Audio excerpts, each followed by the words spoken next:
cha takriban miaka mitano miwili wameandika historia hiyo ya mwanzo wa shirika lao.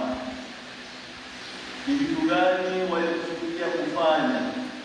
Waanzilishi wao walikuwa na makusudi gani kuanza shirika hilo? Ni kwa namna gani waliweza kuishi karama zao na mwito huu waanzilishi wao wa Injili?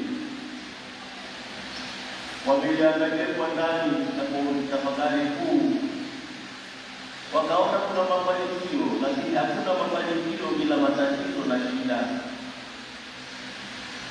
Kama Biblia ilivyo, Biblia inakuita kurudi katika shina, inakuita uangalie yale yaliyokunayo sasa ambayo unayaishi sasa, inakuita uone yale yatakayokuja yatakuwaje.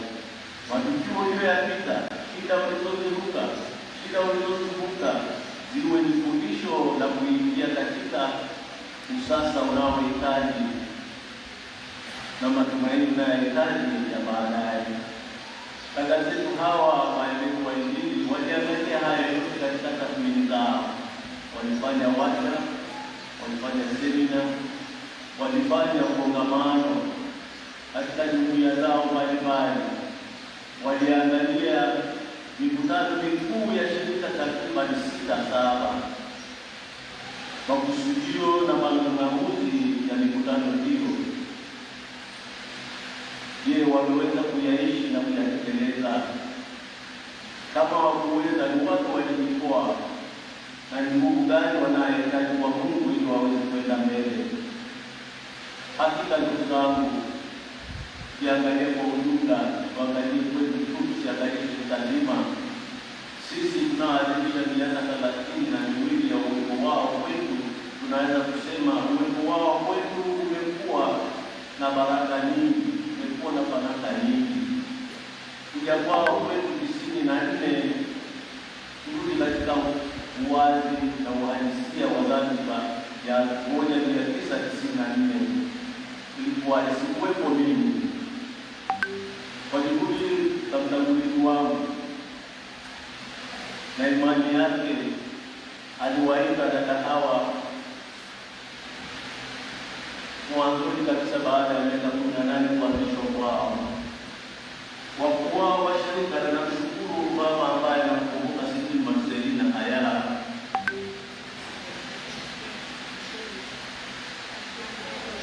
Akelo Marcelina Akelo, mama mrefu kumuona nasema ni mtu mjusi. Alikuja akapokea ujumbe wa baba aliyemtangulia, akasema, "Sio baba askofu, sio ujumbe wetu. Tumeitwa kwenda Zanzibar na kingine ambapo Kristo hajatangazwa bado. Tuko tayari kuja, tengeneza nyumba tuje." Wakati huo tukawa wingi wambendaye ya Tomondo, haikubendaye unaiona sasa ya tatu halmashauri yake haikuwa hivi. Kumbukeni tulipotoka mwaka 2012 2013. Dada hao walikuja 94. Wao ndio waliofungua mlango wa elimu na tiba za Zanzibar baada ya kufa kwa miaka mingi wale wamisionari wa asisi kuondoka na kufunzwa wengine.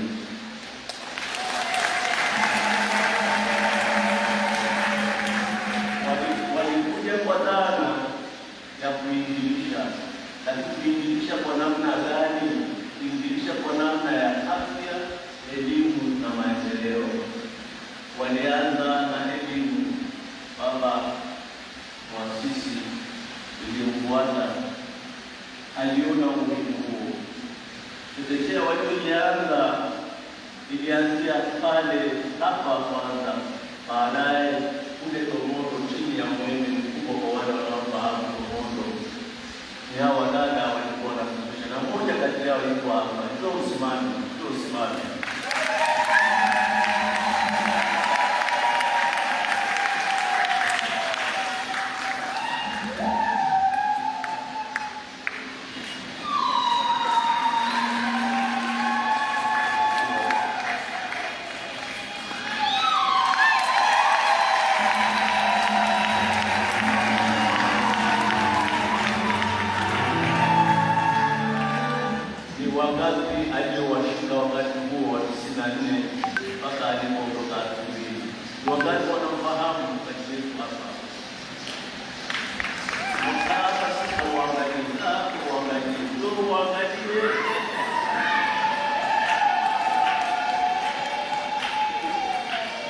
wapi watu wangapi wanakumbuka shida huyu na aliwashika wakiwa hapa watoto na waona mama zao.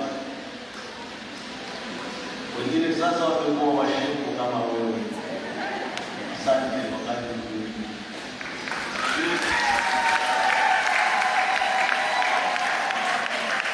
Hiyo ni huduma ya mwanzo kabisa kwa wale waliokuja na mahali walipoishi ni hapa.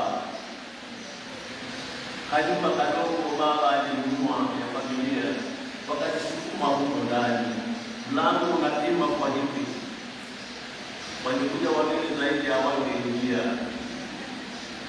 Waliishi hapa kama Kigango, kama misioni ndogo. Na baba kwa upendo mkubwa akahamia hapa pia, ili awape moyo wa kuendelea na utume wao. Baadaye naangishwa dispensa zahanati ndogo ambayo mpaka sasa hivi wakaridi halmashauri tendaji ya parokia waangalie watafanya nayo nini ile, kwa sababu ina historia na inabeba historia ya parokia hii. Wakakaa pale kwa muda.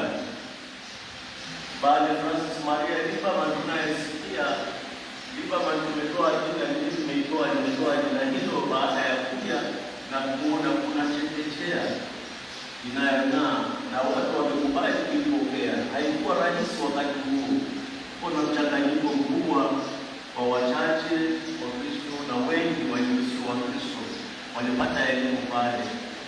Wengi ndio washika masisisa kwa sasa hivi, wengi na waona ni madaktari, wanampata marubani wa ndege, na wengi wana kazi nzuri wanazofanya huko. Hii ni kazi yenu kama shirika, msifa yenu.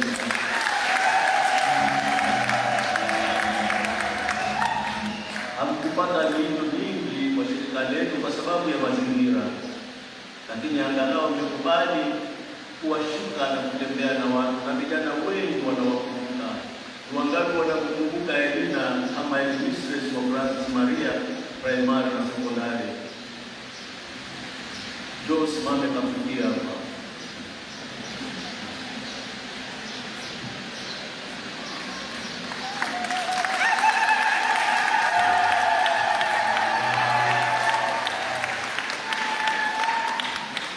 Hawa ndio walileta ile ardhi ya elimu tena Zanzibar baada ya kufukuzwa kwetu na shule kutaifishwa na kuwa kitu kingine.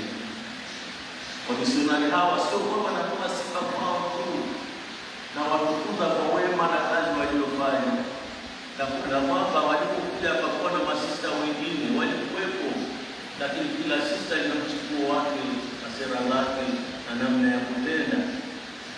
Leo tunaadhimisha jubilei ya masista waelezi wa Injili wa Maria. Sitangazi juu ya Precious Blood waliokaa hapa zaidi ya miaka 100. Sitangazi hilo. Sitangazi wale waliokuja na kuondoka. Leo natangaza waelezi wa Injili wa Maria. Naonyesha makuu yao, naonyesha utume wao na madhaifu yao.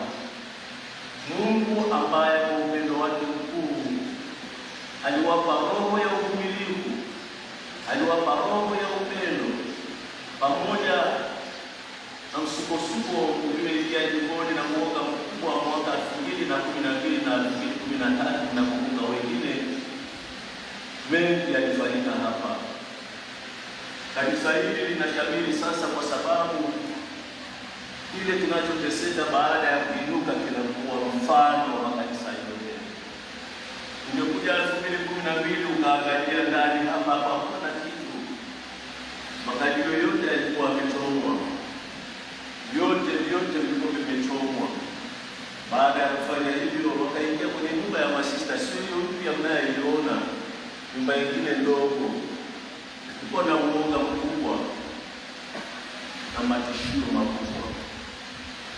Matisho hayo yalikuwa makubwa kwa sababu ya kuonekana kwa watawa jimboni. Sio hawa tu sasa. Watawa walibaki waaminifu kwa mavazi yao na misalaba yao. Walikuwa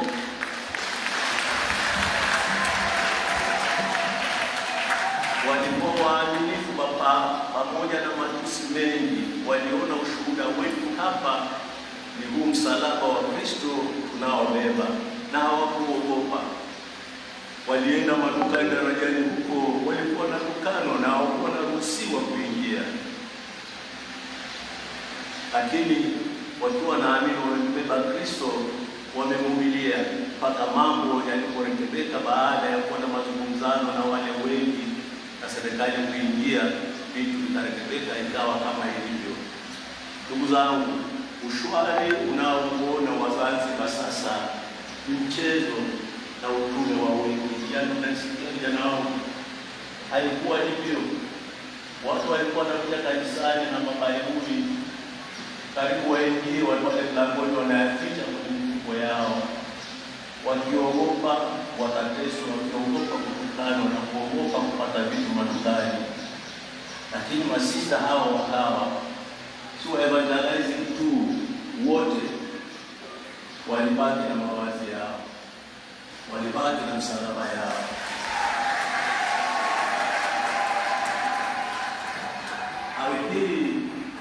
Tumaini hili na upendo huu wa kupenda Kristo ulifungua milango.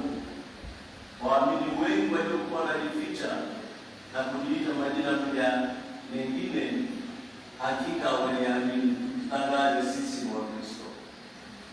Ndio mkaona ongezeko la Wakristo kanisani. Watu wakafunguka, na hasa watu wamefunguka baada ya mateso na kuuawa kwa padri wetu mmoja pale Warisusi pale mjini pale Mtoni. Waumini waliondoka kwa hasira, walitaka kulipa, lakini kwa upendo mkubwa Mungu akawatuliza, Kristo akawatuliza, wakaona sasa tukubali kuwa mashuhuda wa imani hii. Walikubali kuwa mashuhuda na mambo yamebadilika. Ndugu zangu, vijana mnaowaona, kwa sababu ya utume wa hawa naosema ni mapumbavu, hawataki kuolewa. Hawataki kuolewa, lakini wana karama kubwa, wana zawadi kubwa katika kanisa letu. Kwa hayo, dada zangu, waenezi wa Injili wa Maria, napenda niwashukuru na niwatukuze.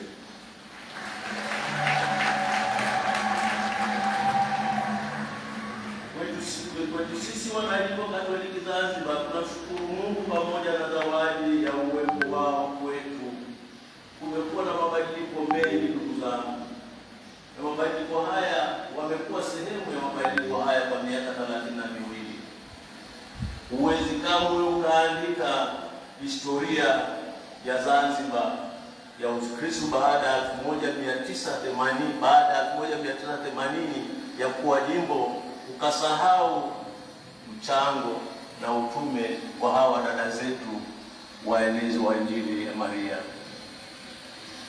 Mimi nimeshuhudia upendo wao na utume wao kwa miaka yote niliyokaa hapa, kama ni kutoa zawadi na kusema ni wanani wamesimamia karama yao kwa uaminifu zaidi, ni wanani wameadimika zaidi, ni wanani wamekuwa mfano wa msalaba wanaobeba.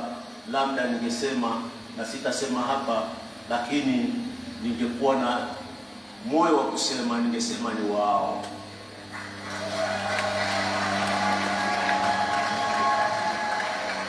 Nasema ni wao kwa sababu walibeba sera ya jimbo, kauli mbiu sera ya jimbo: utume kwa njia ya afya, elimu na maendeleo. Walijitika ndani kabisa. Ukiangalia uinjilishaji wa familia, utawaona wanatembea na misalaba yao kwenda vijijini. Utawaona wakihangaika na watoto wadogo, na kwa kupitia watoto kanisa limekuwa na nguvu, kwa sababu wameonekana wanapendwa. Na asanteni kwa upendo huo, dada zangu. Wametembelea familia nyingi, hawana aibu. Kwa wale ambao watasema askofu wamependelea, ni changamoto kwenu. Tuna mashirika 8. Kama mnasema nimependelea, aibu tathmini. Je, wanayofanya wao nini mnafanya? Jana nilikuwa naongea na wengine, nikasema kuna watu wameishi hapa miaka 10 lakini ukimuuliza sheha wako ni nani, amfahamu. Ukimuuliza sheria yako ni ipi, haifahamu. Ukimuuliza wilaya yako ni ipi, afahamu. Lakini wanapopata matatizo ya kutafuta chochote, wanaulizwa maswali ambayo wanasema ningejua. Hawa dada zangu wametembea na wamewagusa wengi, si wagonjwa, si watoto wadogo, si wanafamilia. Anayesema hajaguswa naye labda yuko mbali katika kigango na parokia yao. Ndugu zangu, hawa watawa tunaowazungumzia na kuwasherehekea leo wapo walivyo kwa sababu Bwana amewatia mafuta ya nadhiri zao. Walipochukua nadhiri, wamebeba yale nabii Isaya aliyosema katika sura ya 61 aya ya 1 mpaka 2. Bwana amenipaka mafuta ili niende nikahubiri injili yake kwa wale wanaoteseka na wanaobeba msalaba. Bwana amenipaka mafuta ili niwe alama ya matumaini kwa wale waliokata tamaa. Kama kuna mafanikio tunayozungumza ya dada zetu wa Evangelizing Sisters of Mary, ni kwamba wamebeba msalaba huo na wameitika kauli hii ya nabii Isaya kwa dhati.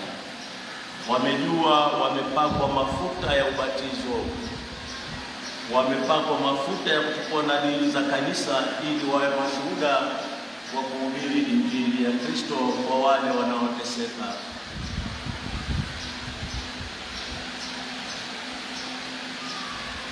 Dada zetu wamekuwa mashuhuda wa utume wa mazungumzano, interreligious dialogue, kwa uwepo wao, kwa mwonekano wao, kwa kupitia kwao hali ya nchi na kusoma alama za nyakati. Tunapozungumza uinjilishaji wa mazungumzano ni uwepo na kuacha watu waulize maswali. Kwa nini hawa wako hivi? Kwa nini hawa wanaobeba msalaba wanaishi tofauti nasi? Kwa nini hawa wana upendo hivi? Maswali yakiulizwa kama hayo, kwetu sisi tunaona ndio uinjilishaji wa uwepo, ndio uinjilishaji wa mazungumzo na wengine. Ndugu wanajumbe, wanajimbo Katoliki la Zanzibar, hatutaweza kuandika historia yetu bila kukuza maisha ya hawa dada zetu tunaowasherehekea leo, miaka 32 ya uwepo wetu wao wetu na miaka 50 ya uinjilishaji wao ulimwenguni. Dada hao wamediriki kwenda hata pale wanaume wanaogopa kwenda. Wao ni wa kwanza kama mashuhuda na mashahidi wa Injili kwenda Juba, ambao ukomunisti ulikuwa unakwenda tawala miaka karibu 60. Walipoitwa kwenda na kuomba kwenda, waliondoka wakaenda, na baadhi yao wameenda na kufanya kazi, kwa sasa wako hapa. Walianzaje? Hiyo ni siri kwa wale wanaoweza kupata kujua kutoka kwao. Mimi kwa sababu ya upendo na imani nilionayo kwa dada zangu hawa, na wafahamu na wafahamu, nilipata fursa nikiwa Miami kule mpakani na Cuba kuwatembelea kwenye Cuba ile jumuiya zao tatu. Nikaona maisha walikuwa wanaishi ya ushuhuda. Watu wanaishi majina ya Kristo lakini hawajui mwenyewe. Watu wanasema wao walikuwa Wakristo, wanachukua majina ya mababu lakini Ukristo hawauishi. Dada hawa wamependeza na kuwafanya marafiki. Wengine sasa wanabatizwa na wanaungama tena Kristo kupitia imani yao ya miaka 60. Hawa misionari wetu wa kike walidiriki kupendeza na kwenda kule. Hata nao wapoza walienda baada ya kusikia dada zetu wako kule. Baada ya miaka na dada jamani tunasafiri bila dalala. Ndugu utume wa misionari unasema ni riski ambayo tunamtegemea Mungu. Hawa watawa walimtegemea Kristo wa msalaba, na popote walipoenda wamefanikiwa. Sio kila matatizo, wamekuwa alama ya Injili ya Kristo popote walipoenda.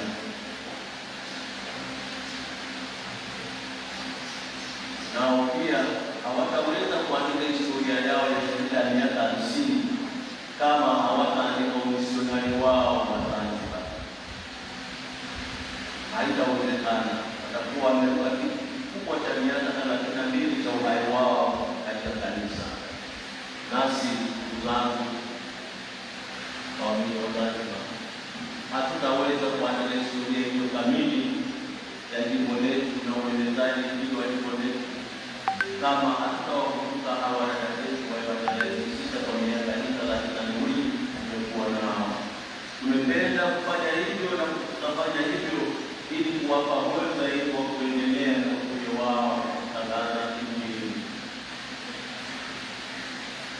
Tukifuata maneno ya Mtakatifu Luka katika Injili yake ya sura ya 4 aya 12 mpaka 13, aliyerudia yale maneno ya nabii Isaya, Roho wa Bwana yu juu yangu, na amenifanya nilivyo ili nitangaze Injili ya furaha kwa wengi. Maneno haya dada zangu wameyabeba, sio kwa ukamilifu kama binadamu. Wameenda na kuyachukua na kufanya kile kinachowezekana kuwa mashuhuda kwa wengi. Maneno haya ya nabii Isaya yalichukuliwa na Luka Mtakatifu sura ya 4:19, hakika ni ya kweli. Roho wa Bwana yu juu yangu, kwa maana amenitia mafuta niwahubiri maskini habari njema. Amenituma kuwatangazia wafungwa kufunguliwa kwao, na vipofu kupata kuona tena, kuwaacha huru walioteswa, na kutangaza mwaka wa amani uliokubalika. Niliposema waliingia katika sera ya utume wa kimonefu, sera ya elimu, afya na uinjilishaji, hiki ndicho nilikuwa na maana nacho. Kufungua mtu ni kumpa akili ya kutambua yanayomzunguka. Kumwelimisha mtu ni kumpa atambua aliko na kufanya kile elimu inachomdai na anachodaiwa yeye. Dada zangu hawa walifanya kwa bidii zote. Ndugu zangu wanajimbo, naomba kuwaombee kwa dhati kwa watumishi katika mwito wao. Walifanya tathmini yao ya miaka 50 kwa sala zao na yale niliyozungumza, wakaona bado wana ari ya kuendelea mbele kama mashuhuda wa Injili ya Kristo. Ndio maana wanaendelea kupata miito ya kufuata. Na ndugu zangu, haitakuwa na haki kama sitawaomba watoto hawa wengi ambao ni mazao ya kazi yao ya miaka 32 ya familia, kama wachache wanaweza kujituma na kujiunga nao kwa wainjilishaji wa Injili ya Kristo. Watoto wao tumelala. Hebu niambie, nimesikia nilivyosema? Hamjasikia? Basi tunaomba kati yenu mfikirie sana na tafakari ni wangapi watajiunga nao hawa waliovaa sweta za bluu au nyeusi. Ni wangapi watakubali kujiunga nao kwa wainjilishaji nchini na Ulaya na Amerika? Angalieni bendera hiyo.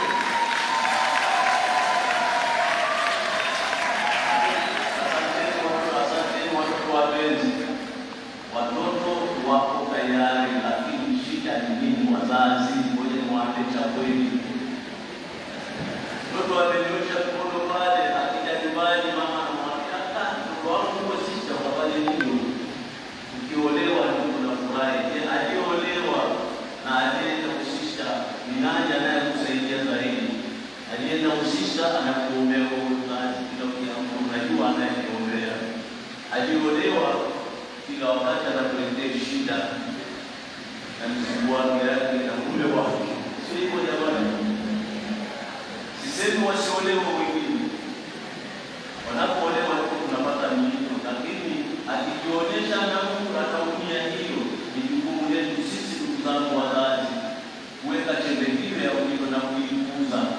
tutaikuza tu kama tutawaachia wafanye kile wanachoagizwa na walimu wao wa imani. Na walimu wao wa imani ni hawa dada zetu na washerehekea leo na wengine wengi wanaofanya kazi.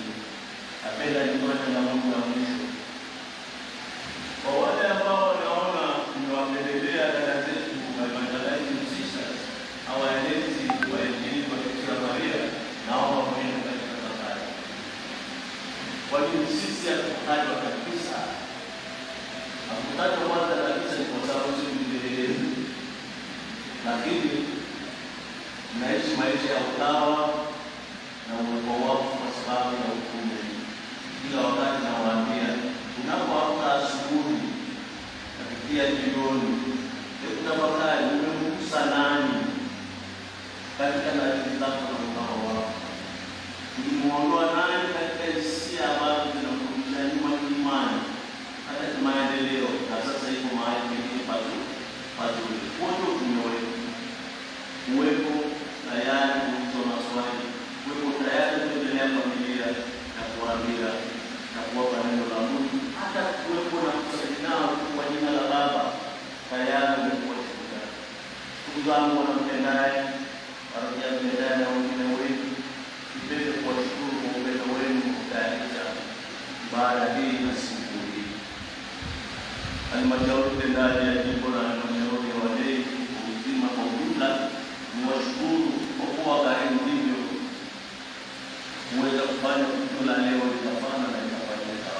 Ndugu zangu, mapadri wenzangu na wafanyakazi na hawa dada zetu, niwashukuru kwa ukarimu wao wenu kwa kupenda sherehe ya leo ifanyike kwetu na ifanye hivyo.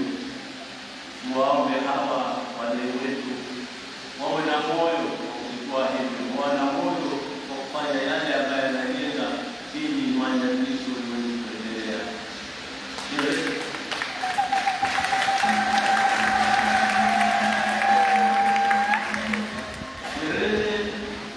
Kilele cha sherehe ya leo ni kule Morogoro, Uganda.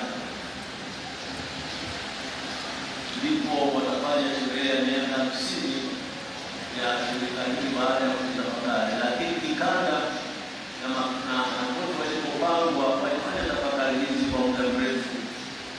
Kilele hicho basi kitakuwa kule Uganda, wakishirikisha zile kanda zao zote kujadili tena upya na kuweka mikakati namna ya kuishi na neno la Mungu. Nilipokuwa Roma juzi, nilipata bahati ya kuomba baraka ya Papa Leo kwa hawa dada wanaotimiza miaka 50.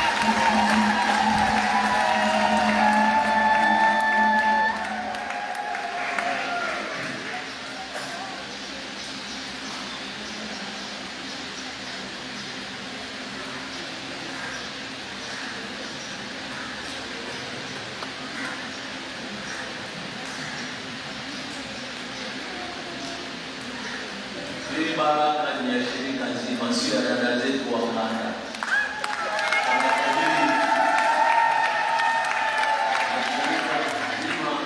La Evangelizing Sisters waenezi wa Maria duniani wataisoma kule Morogoro, Uganda, kuanzishwa na kuangalia Papa Leo anawaambia nini na anawaambia nini katika utume wao.